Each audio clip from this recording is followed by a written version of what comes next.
Kanji adalah seorang penjual patung dewa yang tidak percaya adanya dewa. Suatu hari, dia berkeliling di jalan mencari anaknya dan melihat anaknya sedang dansa persembahan. Dia ingin mengusir massa dengan mengambil mikrofon dan memberikan pengumuman. Para dewa ingin minum minyak kuning. Massa bubar untuk mencari minyak. Setelah mikrofon diperbaiki, biksu botak mengecam Kanji yang beraninya membuat onar dan akan mendapat hukuman. Kanji membalas, terserah deh, dewa juga tidak beneran ada. Di berita, Kanji melihat massa mempersembahkan minyak kuning, tetapi tak lama kemudian hukuman pun tiba. Tiba-tiba terjadi gempa 3,5, tetapi semuanya baik-baik saja, kecuali sebuah toko yang ambruk dan itu tokonya. Para debitor berbondong meminta utang, tetapi Kanji dengan senyum mengeluarkan kunci lemari besi yang di dalamnya ada dokumen asuransi. Tetapi perusahaan asuransi tidak mau membayar karena Kanji memberi perlindungan kebakaran, maling, penipuan, tetapi tidak ada perlindungan musibah alam. Bila mau ganti rugi, mintanya sama dewa. Karena di dalam toko banyak patung dewa yang hancur dan dianggap membawa sial, tidak ada orang yang mau oper kredit. Maka Kanji memiliki sebuah rencana yang berani, yaitu menggugat para dewa dan minta kompensasi. Para pengacara merasa hal ini adalah hal yang absurd dan tidak mau menerima kasus ini. Tetapi seorang pengacara tua yang cacat mau membantu Kanji menulis surat gugatan, dan tersangka adalah Dewa Krishna. Dialamatkan surat ini ke semua kuil Krishna. Kanji hanya bisa membela tanpa pengacara. Semua pendeta dan biksu kuil pun datang. Kanji mengatakan kuil mendapat banyak masukan donasi dari para jemaat. Bahkan pada ekonomi yang buruk, kuil juga semakin ramai. Maka kuil harus ganti rugi. Kanji mengeluarkan kwitansi donasinya.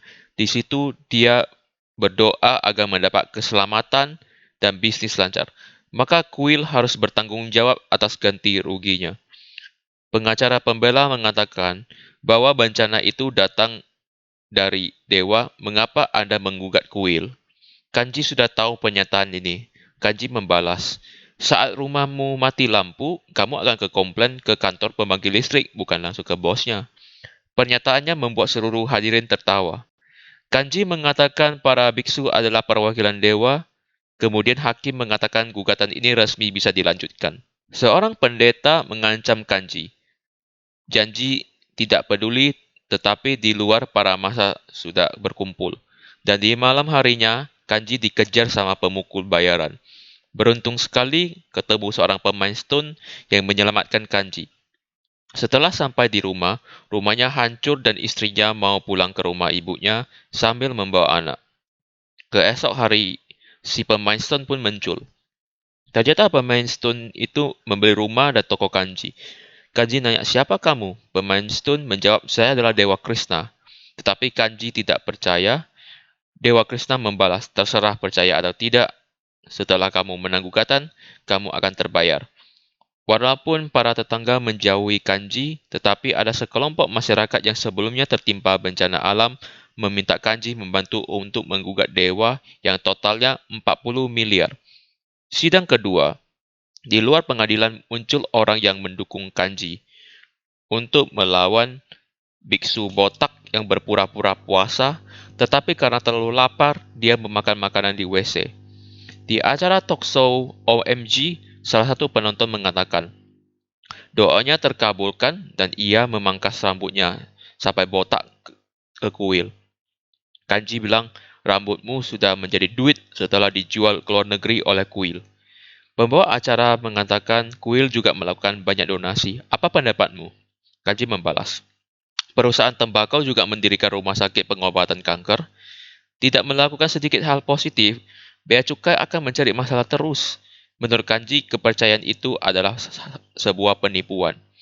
Dari kita lahir, sudah harus ada upacara yang membutuhkan biaya, belum lagi pemberkatan lainnya. Bahkan sampai mendekati kematian pun harus bayar, bila tidak akan mempunyai dosa dan reinkarnasi menjadi hewan.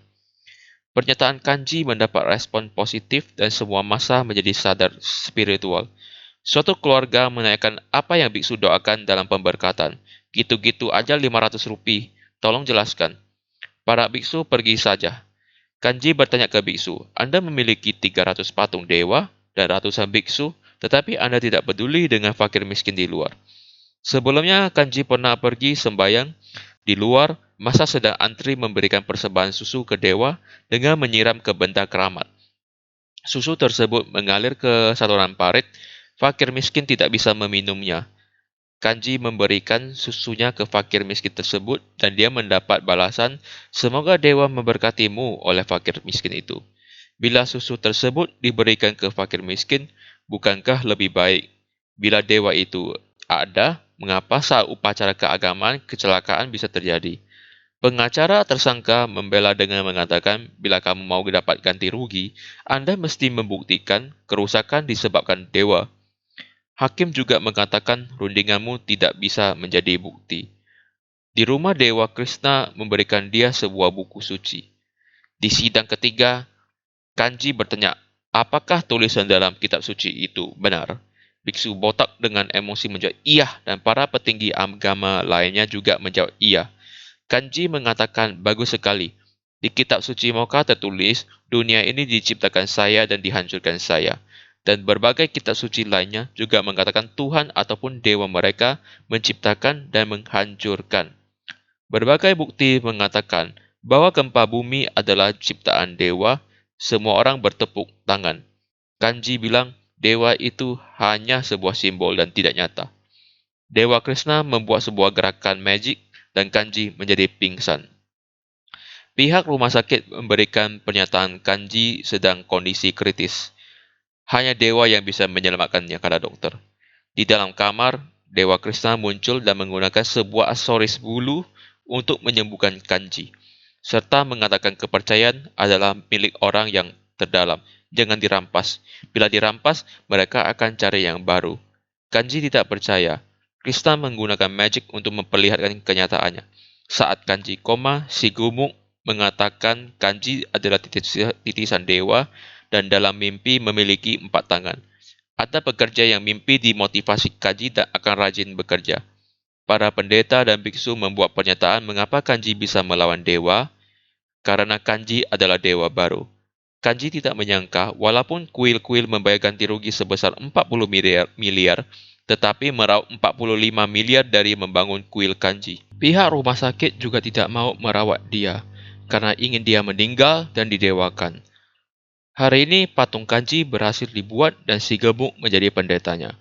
Kanji keluar dari rumah sakit dan pergi ke kuilnya. Di hadapan banyak massa dan kerumunan, dia menghancurkan patungnya sendiri dan mengatakan ini semua adalah penipuan dan penjelasannya. Para massa ingin memukul pendeta dan biksu, tetapi Kanji menghentikan mereka dan ingin para penipu untuk hidup dan menjadi warning untuk semua orang. Sebelum pergi, pendeta rambut panjang bergumam bahwa kepercayaan itu seperti narkoba. Orang-orang akan terobsesi dan hembusan sebuah angin datang. Dewa Krishna menghilang. Dewa selalu di mana-mana dan di lantai Kanji melihat objek bulu tersebut dan menyimpannya. Tetapi Dewa Krishna mengatakan, Dewa tidak mengharapkan disembah terus tetapi menanti sifat baik dari pemeluknya. Buanglah bulu tersebut dan berbuat baik. Terima kasih untuk menonton. Jangan lupa like dan subscribe video saya.